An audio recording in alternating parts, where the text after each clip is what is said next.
wastelands through the highways, till my shadow turns to sun rays. And on we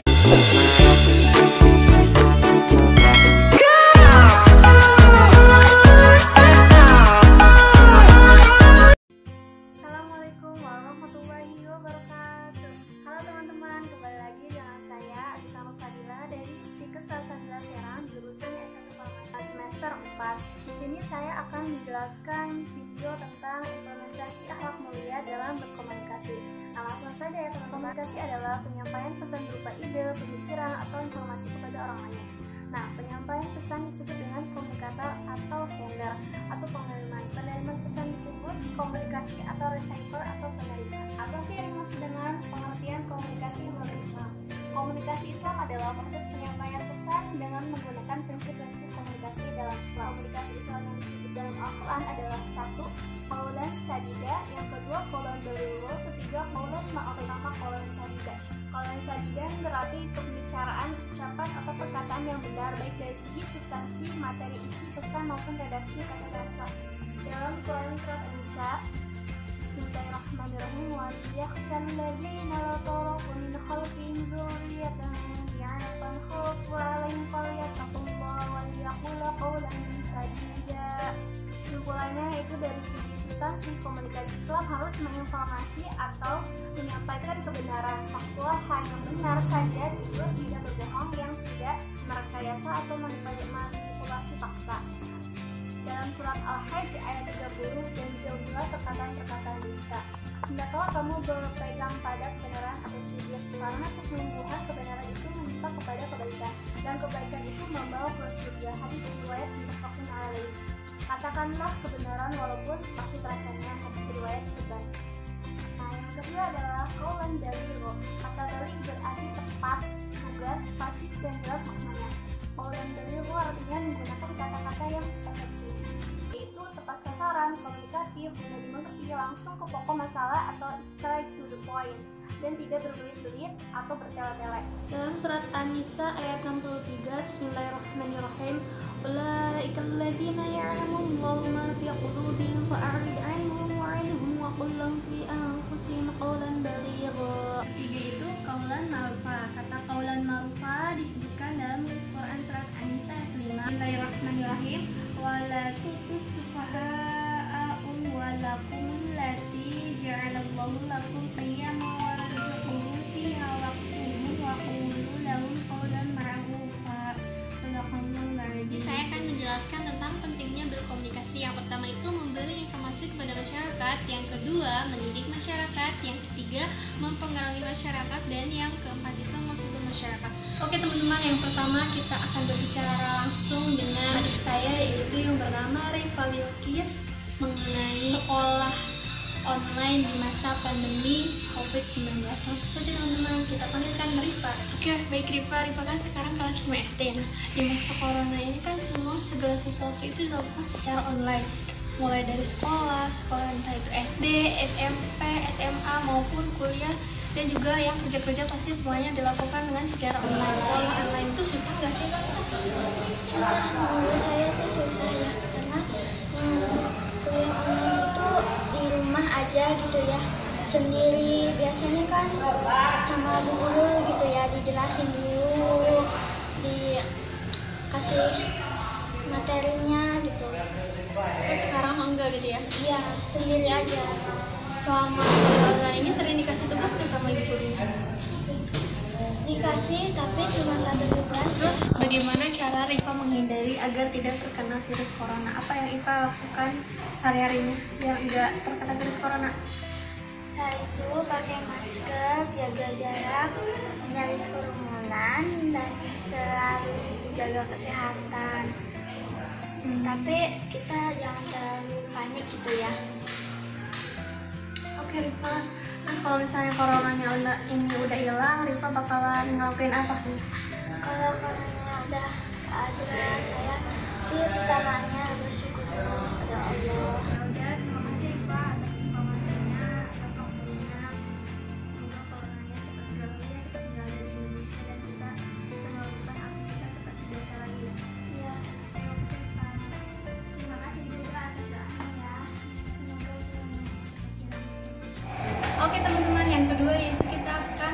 berbincang atau berbicara langsung dengan teman saya yang bernama Ilham Wasila mengenai perkuliahan online di masa pandemi COVID-19. Langsung saja teman-teman, kita akan berbicara langsung dengan beliau. Ya, sebelum membahas tentang perkuliahan di masa COVID-19 ini, saya akan bertanya, bagaimana sih menurut Ila cara berkomunikasi yang baik?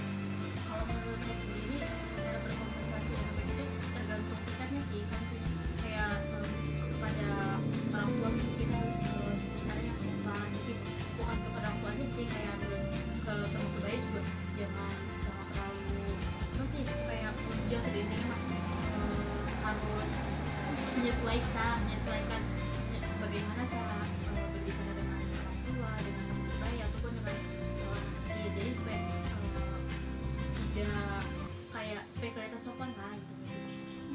Terus bagi Ila, komunikasi itu penting nggak? Penting banget, soalnya kalau misalnya kita tanpa komunikasi kita gak bakalan tahu, misalnya kayak gak bakal mengenal dia, terus kayak jauh lah, kayak apa ya, kurang dekat, kayak jadi banget gitu. Apalagi sekarang kan udah zamannya canggih, kayak apapun pakai handphone atau segala, jadi komunikasi itu gak selalu harus tatap muka aja, jadi melalui handphone pun kita bisa komunikasi. Oke, kan sekarang ini kita lagi corona, pasti sekarang kita lagi daring atau kuliah di rumah masing-masing. Menurut Ila, kuliah online itu enak nggak sih? Kalau menurut saya sendiri ada enaknya, ada enggaknya juga.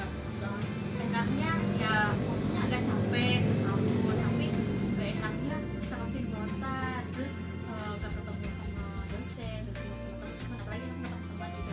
Terus Boring juga ya di boring rumah juga aja. di rumah aja, bisa berbulan-bulan kayak di rumah. Terus yang lebih tersiksanya itu kita kalau nggak paham tuh materinya gimana, kan kalau boro-boro cepat seorang materi kuliah online bertatap-muka Iya. BG gitu, Belum nggak paham ngerti, gitu iya. lah.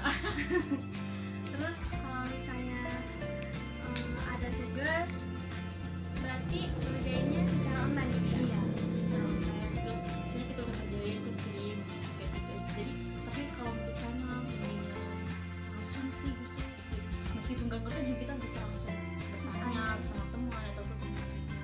Oh ini mau bertanya sama siapa gitu. Berarti sama susah gitu ya. Kendalanya itu yang paling sulit itu ya, terutama apalagi kan di masa corona ini butuh kuota yang banyak kan ya, pasti kita belum tentu orang tua punya rezeki gitu ya. Terus kalau misalnya coronanya sudah hilang, apa yang akan Ila lakukan? Yang pertama pastinya bersyukur corona udah hilang. Terus yang kedua ya bisa kumpul lagi sama teman-teman, bisa belajar bareng lagi, bisa jalan-jalan. Habis ngebesin doang ya? Iya. Kalau ada. Ya udah, makasih ya Ila atas waktunya, atas informasinya. Semoga teman-teman yang mau kuliah mana tadi Terus yang Jakarta. ya silahkan hubungi aja Ila buat ini. Ya udah, makasih Ila. Oke teman-teman, yang ketiga yaitu saya akan berbincang-bincang atau akan berbicara dengan Kepala KUA Cikesik yang bernama Bapak Rahmat Sudrajat mengenai pernikahan online di masa pandemi COVID-19. Oke, langsung saja ya teman-teman, kita saksikan. Pak, Assalamualaikum warahmatullahi wabarakatuh. saya akan berbicara boleh tidak bertanya-tanya mengenai pernikahan online di masa pandemi. Boleh. Apa yang Bapak bisa bantu, silakan. Ya, sebelumnya sebelum membahas tentang pernikahan di masa pandemi, saya izin tanya mengenai komunikasi dulu. Apa yang dimaksud dengan komunikasi menurut Bapak? Komunikasi adalah suatu proses seseorang atau yang lainnya atau kelompok untuk mendapatkan suatu informasi. Menurut Bapak seberapa penting komunikasi itu? Komunikasi adalah sangat penting bagi kita semua, apalagi di masa COVID-19 ini. Karena tapi kita komunikasi dengan di masa COVID-19 dengan mulai media atau HP atau informasi yang lainnya. Baik, nah di masa pandemi ini kan lagi marak-maraknya pernikahan. Menurut Bapak pernikahan di KUA itu seperti apa di masa COVID-19?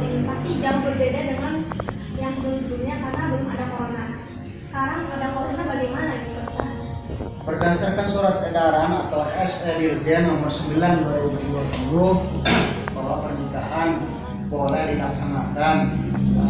Tadinya sih hanya dilaksanakan pernikahan di kantor. Itu pun ada beberapa protokol yang harus dilalui, diantaranya harus pakai masker, jumlah orang 6 orang yang hadir, berjarak berjauhan. Sekarang ada aturan baru SE nomor 9 2020, pernikahan boleh di luar, tapi jam dan waktu jam kerja maksudnya. Jadi pernikahan itu jangan Sabtu Minggu, tapi Senin sampai Jumat boleh. Tapi kalau namanya sudah selesai, apakah kembali seperti semua atau masih tetap seperti ini? Sudah jelas kalau memang COVID sudah normal, kalau kembali sekarang kan new normal. Nanti kalau sudah normal seperti biasa, pernikahan insya Allah akan seperti nanti ada edaran yang baru nanti dari Kementerian Agama. Seperti biasa pernikahan boleh di kantor, boleh hari Minggu, boleh hari Sabtu di masa boleh nanti insya Allah kalau sudah ada edaran yang baru. Di masa corona ini sulit nggak sih bagi Bapak untuk pernikahan? Sebenarnya biasa aja sih, tidak ada yang sulit selama catin atau calon pengantin itu mengenai protokol tadi itu. Cuma yang jadi masalah masyarakat itu kan belum paham dengan COVID ini. Dia tahunya bahwa pernikahan itu semau dia, waktu jam dan tepatnya dia yang ngatur, tapi kan mestinya bukan begitu. Nah, dia daftar dulu apakah kita di KUA sudah bisa atau enggak waktu dan tepatnya, karena kan yang nikah bukan dia aja, harus siapa yang paling pertama awal daftar, ya itulah kita yang didahului kan. Harapan Bapak untuk kedepannya bagaimana? Ya harapannya ini COVID cepat beres, cepat selesai, kita aktivitas seperti biasa, ekonomi supaya pulih kembali. Pernikahan, yang namanya pernikahan itu kebutuhan biologis, tidak bisa ditunda-tunda. Sebab sudah jelas, sudah ada keterangannya. Wa min ayatihi an khalaqalakum min anfusikum azwaja litaskunu ilaiha wa ja'ala bainakum mawaddatan wa rahmah. Inna fi dzalika laayatin liqaumin yatafakkarun. Rasulullah bersabda, an-nikahu sunnati faman ragiba sunnati falaysa minni. Sudah jelas keterangannya. Makanya pernikahan itu tidak bisa ditunda, tidak bisa diengkengkel lah istilah kita mah. Itu harus berjalan dengan protokol yang sudah ditentukan oleh pemerintah. Barangkali ada Baik, kan sekarang udah ada peraturannya nikah itu harus umur 20 ya Pak? Iya. 18. Ya, mengapa itu? Sekarang peraturan yang baru, pernikahan itu laki-laki harus 19 tahun, perempuan harus 19 tahun. Berdasarkan peraturan yang baru tahun 2020, pernikahan adalah bahwa pria harus sekurang-kurangnya berumur 19 tahun, begitu juga perempuan. Kalau dulu kan laki-laki 21, kalau perempuan 16. Sekarang dengan aturan yang baru harus 19. Tujuan pemerintah 19 tahun adalah minimal yang menikah itu sudah lulus SLTA, sudah memenuhi syarat. Berdasarkan tadinya kan komplementasi hukum Islam itu 16 perempuan, 21 laki-laki. Sekarang sudah dirubah dengan 19 tahun.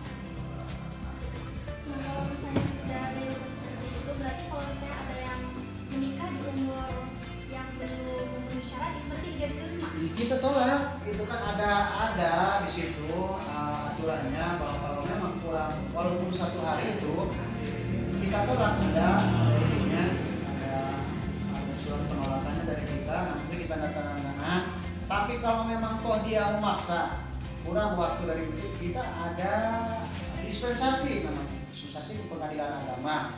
Silakan tempuh ke pengadilan agama dengan dipanggil orang tuanya, si catinya, calon pengantinnya, pengadilan nanti pengadilan yang memutuskan ini boleh, namanya dispensasi pernikahan. Sekian.